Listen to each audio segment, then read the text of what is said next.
Hi అండి, ఈరోజు అయితే రవ్వ రొట్టె చేయబోతున్నాను. మీరు ఒకసారి ట్రై చేయండి, టేస్ట్ అయితే బాగుంటుంది. కొద్దిగా జీలకర్ర, ఇది కీర దోసకాయ అనమాట, తురుము పెట్టుకున్నాను. ఇది ఇందులో యాడ్ చేసుకుందాము. క్యారెట్, అలాగే కొత్తిమీర అంతా ఒకసారి మిక్స్ చేసుకుందాము. రొట్టెకి సరిపడినంత సాల్ట్, కారం యాడ్ చేసుకుంటాను. నేను పచ్చిమిరపకాయ అయితే నేను వేయలేదు, ఎందుకంటే పచ్చిమిరపకాయ పిల్లలకు పెడితే తినరు కాబట్టి కారం ఎక్కువ ఉంటుంది కాబట్టి నేను పచ్చిమిర్చి యాడ్ చేయలేదు. మీరు కావాలనుకుంటే పచ్చిమిర్చి యాడ్ చేసుకోండి. ఇప్పుడైతే వాటర్ వేసుకొని ఒకసారి బాగా మిక్స్ చేసుకొని ఇప్పుడు ఇదంతా మిక్స్ చేసుకుందాము. మిక్స్ చేసుకొని వాటర్ కావాలంటే వాటర్ యాడ్ చేసుకుందాము. ఇలా అయితే మిక్స్ చేసుకున్నాను. ఇప్పుడైతే మనము ఇలాంటి క్లాత్ తీసుకొని క్లాత్ వెట్ చేసుకొని దీనిపైన అయితే రొట్టె తట్టుకున్నాము.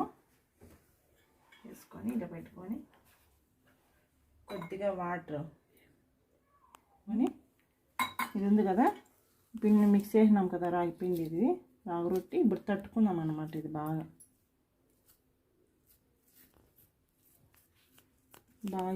ఈవెన్గా తట్టుకోవాలన్నమాట. అది బట్ట పెట్టుంటే ఎత్తుకునేటప్పుడు మనకి ఈజీగా వచ్చేస్తుంది అన్నమాట. అందుకనే వాటర్ వేసుకోవాలి. చూడండి,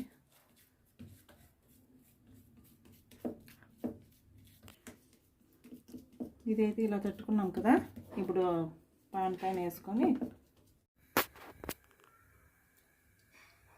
ఇప్పుడైతే ఆయిల్ అయితే వేసుకుందాము. పాన్ పైన ఆయిల్ వేసుకొని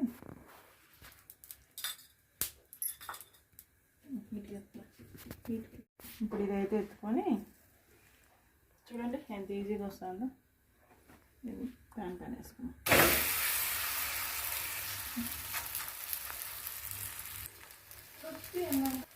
ఆయిల్ వేస్తే వేసుకుందాం పైన అయితే కదా.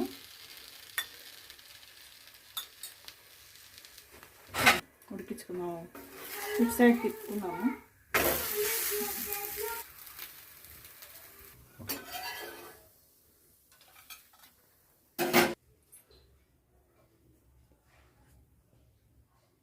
దీని కాంబినేషన్ వచ్చేసి పల్లీ చట్నీ చేసినాను. టేస్ట్ చూస్తాను ఎట్లుంటుందో అని. టేస్ట్ అయితే బాగుంటుంది, మీరు కూడా ఒకసారి ట్రై చేయండి. వేడిగా ఉంది.